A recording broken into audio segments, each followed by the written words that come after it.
Hello students, welcome to the class on product design. So in this video we are going to discuss about the product specification. What actually is the product specification? Product specifications are the goals of the development team. Okay.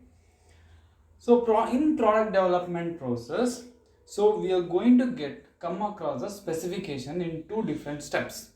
So that is, the first one is, after identifying the customer needs, we need to set the target specification. After that, after generating product concepts, selecting product concepts, so then after we are going to get the set final specifications. Okay, so this is in that way of product development process. So when we are going to define what is the meaning of target specification, it is based on customer needs and benchmarking. We are going to set the target specifications based on the customer needs and benchmarking, whereas the final specification is based on selected concept, feasibility, models, testing and trade-offs. Okay, so in this video our main focus is on setting the target specification, so that is based on the customer needs. Now let us see what are specifications. So specifications spell out in detail what the product has to do. Next one, do not include how to address the customer needs. Represent an agreement what the team will attempt to achieve in order to satisfy the customer needs. A specification consists of a metric and a value. So here we need to know what is the meaning of metric and a value. So for example, we can take average time to assemble. So that is one of the called as metric. So what will be the unit for that, or a value for that will be less than 75 seconds. So this we are going to call as what? Specification consists of a metric and a value. So metric is nothing but the measurable quantity, something. So the customer needs we are going to call as subjective. So we are going to convert the needs of the subjective needs to the something that we can measurable quantity. So that we are going to call as what? Specification. It acts like a goal for the development team. Next one, how to establish the target specification.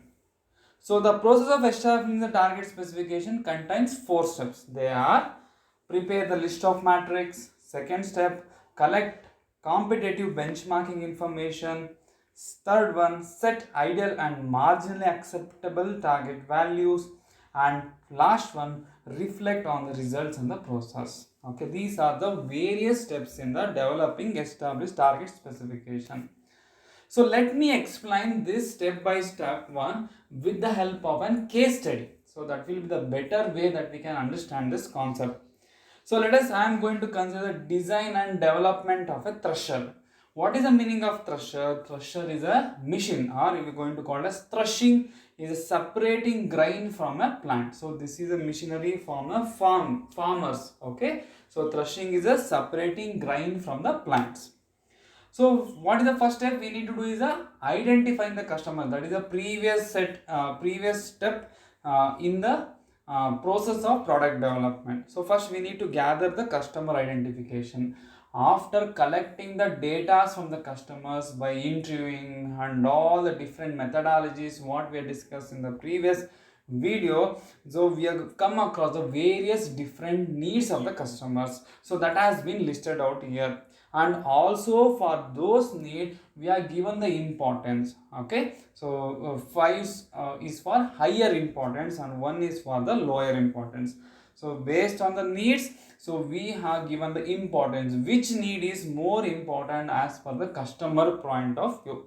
So these are the data which we have collected from the customer.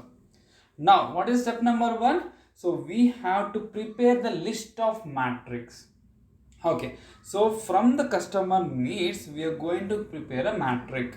So you can see here, so we have prepared the matrix and associated needs. Okay, so for example, easy to transport. So the whatever the machine we are planning to develop, so that must be easy to transport. So that means the mainly depends upon the weight of the machine. Okay, so that is a metric. And what is the units? So that will be in terms of pounds, or that will be in terms of kgs. So that need which satisfied the need number one, that is adjustable to specific seats. Okay, so these are the different way we can prepare the matrix. So with the help of associated needs, and we need to create the values of it. So this is the step number one, prepare the list of matrix. Next, after preparing the list of matrix, what is the next step? Collect competitive benchmark information. As if you take any product, so all the products that might be already available in the market. So this is a very much important. So now your company is planning to come up with another variety of product. So therefore you need to analyze each and every product which is available in the market. You have to apply the reverse engineering. What are the good things in that machine? What are the drawbacks in that machine? You need to analyze the different varieties of machines already available in the market. So then you need to find out the what is the gap. What is the gap? What is the customer needs? So which need is unable to satisfy with the available market. So then you can come up with a new market. So therefore this is a very much important step, that is a collect competitive benchmarking information. You need to collect all the data with respect to the available product in the market. Next, the step number 3 is set ideal and marginally acceptable target values. What is the meaning of ideal value? Is the best result the team could hope for. So that is the ideal result that we can hope for. What is the meaning of marginally acceptable? Is the value of the metric that could just barely make the product commercially viable. So even though we are going to fix an ideal value, sometimes it is not feasible to achieve that value. So therefore we are going to give some range of values so that we can achieve. So that is what been shown in this table. What is the acceptable value? What is the ideal value? For example, easy to transport, that is in terms of kgs. So the ideal must be between 10 to 15, but so due to some changes in the material, so the acceptable may be, after comparing with all the previous benchmarking the competitors products, so we can accept the machine if it is more than or which is the acceptable 25. Okay, so this is what setting ideal and marginal acceptable values. This has to be done for all the values. Okay, or the matrix we need to prepare this values. Now the last step is reflect on the results and the process. So this is the final step. So after going through all these 3 stages, the designer or the team must rethink whether we have satisfying the customer's needs by finding out this matrix. Is any needs are missing? So we need to analyze, we need to rethink, we need to go for the reverse analysis of all the benchmarking products, and we need to think whether this product will be feasible to the market or not.